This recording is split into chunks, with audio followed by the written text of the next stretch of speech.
Hey guys, how are you all? Hope all doing well. I'm Tanuja Takwal and welcome back to my channel Women's Natural Health Care.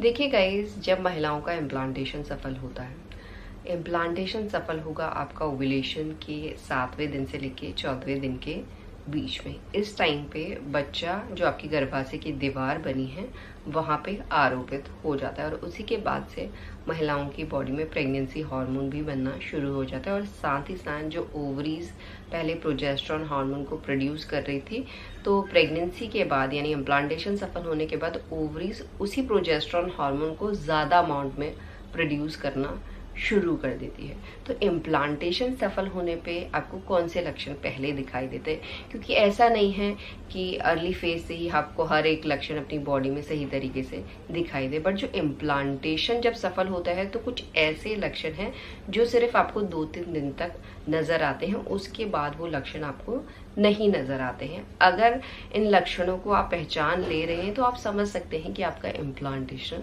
सफल हो गया, क्योंकि implantation सफल होने के कुछ स्पेसिफिक कुछ पर्टिकुलर से लक्षण हैं, उन्हीं के बारे में आज इस वीडियो में मैं बात करने वाली हूँ। तो सबसे पहले समझिए गाइस, इम्प्लांटेशन सफल कैसे होता है।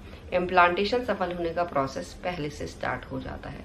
अगर ओव्यूलेशन के दौरान स्पर्म सेल और एग सेल का मीटअप हो गया है, एग फर्टिलाइज हो गया, तो एग फर्टिलाइज होने के बाद बनता है जाइगोट। जाइगोट बहुत सारे सेल्स में डिवाइड होना शुरू हो जाता है और फैलोपियन ट्यूब से मूव करता है, बनता है मोरुला, और जब मोरुला पहुंचता है यूट्रस के एंड पॉइंट पे तो वो बन जाता है ब्लास्टोसिस्ट, और ब्लास्टोसिस्ट ही यूट्रन वॉल पे अंदर को धंसता है, तो तब जाके महिलाओं का इम्प्लांटेशन सफल होता है। तो जब बच्चा अंदर को धंसता है तो महिलाओं के नाभि के नीचे मेनली कुछ ऐसी सेंसेशन है जो मैं भी आपको बताने वाली हूँ, वो आपको फील हो सकती है। क्योंकि गाइस देखिए, जो यूट्रन वॉल है वो ऐसे खिंचती है तभी जाके बच्चा अंदर को धंसता है, तो महिलाओं को अपने यूट्रस की साइड खिंचाव जैसी फीलिंग पीरियड डेट से पहले ही महसूस होना शुरू हो जाती है।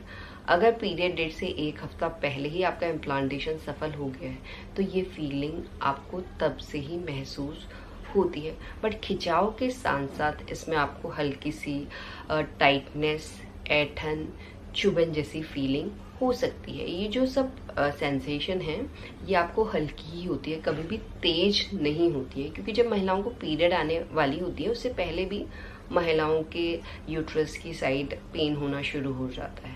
क्योंकि गाइस देखिए, पीरियड आने में यूट्रन लाइन शेड होती है और प्रेगनेंसी में उसी यूट्रन लाइन में बच्चा आरोपित होता है, तो ज़्यादा कोई डिफरेंस नहीं है पेन में, हल्का फुल्का ही डिफरेंस है, वो आपको पता होना चाहिए।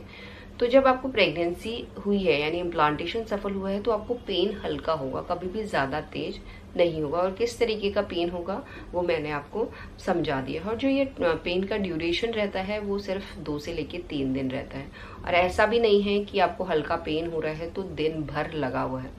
अगर आपको डल पेन हो रहा है और दिन भर लगा हुआ है, इसका मतलब आपके पीरियड आने वाले हैं, क्योंकि इम्प्लांटेशन का जो पेन होता है वो आता है और जाता है। लाइक कुछ टाइम के और लिए आपको यूट्रस की साइड हल्का हल्का सा चुभन जैसी फीलिंग हुई, फिर वो ऑटोमेटिकली चला जाता है, हो सकता है 4-5 घंटे बाद फिर आपको उसी तरीका का पेन आपके यूट्रस की साइड महसूस हो। तो ये इम्प्लांटेशन का पेन होता है, ये पीरियड आने का पेन नहीं होता है। बट क्या होता है, जैसे जैसे प्रेगनेंसी ग्रो होती है तो महिलाओं को और दिक्कतें भी शुरू हो जाती है, गैस की दिक्कत, कॉन्स्टिपेशन की दिक्कत, एसिडिटी की दिक्कत।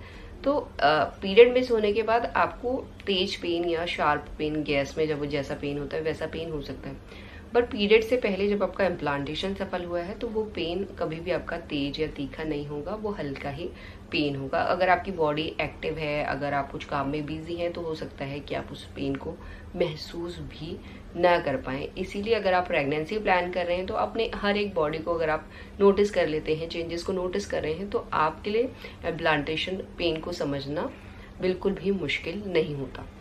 बट इसके साथ साथ जब इम्प्लांटेशन सफल होता है तो आपका सिर्फ नाभि के नीचे ये यूट्रस की साइड पेन नहीं होता, वो पेन आपका हल्का हल्का सा स्प्रेड होना शुरू हो जाता है, क्योंकि जैसे ही बच्चा इम्प्लांट होता है तो प्रेगनेंसी को सेफ रखने के लिए जो आपकी मसल्स होती हैं वो रिलैक्स हो जाती हैं, उसमें कोई कॉन्ट्रैक्शन नहीं होता। अगर कॉन्ट्रैक्शन होगा तो मिसकैरेज के चांसेस इंक्रीज होते हैं। तो मसल रिलैक्स होने की वजह से वो पेन आपको यूट्रस के मसल्स की साइड तो होगा ही होगा, साथ में आपका जो बैक है या आपकी कमर है वहाँ पे भी होने लग जाता है। और बैक में मेनली आपकी लोअर बैक में ही होता है, और वो भी एक साइड पे आपको होगा, या राइट पे या लेफ्ट पे या मिडिल पे या कहीं भी है, वो एक ही साइड आपको पेन होगा। ये हल्का हल्का सा पेन आपको महसूस होने लगता है। साथ ही साथ ये पेन आपका थोड़ा स्प्रेड भी होने लगता है। जैसे अर्ली फेज में आपको ब्रेस्ट में पेन जैसी फीलिंग होती है, चुभन जैसी, टेंडरनेस जैसी, और इसके साथ साथ आपको पाँव में, एंकल में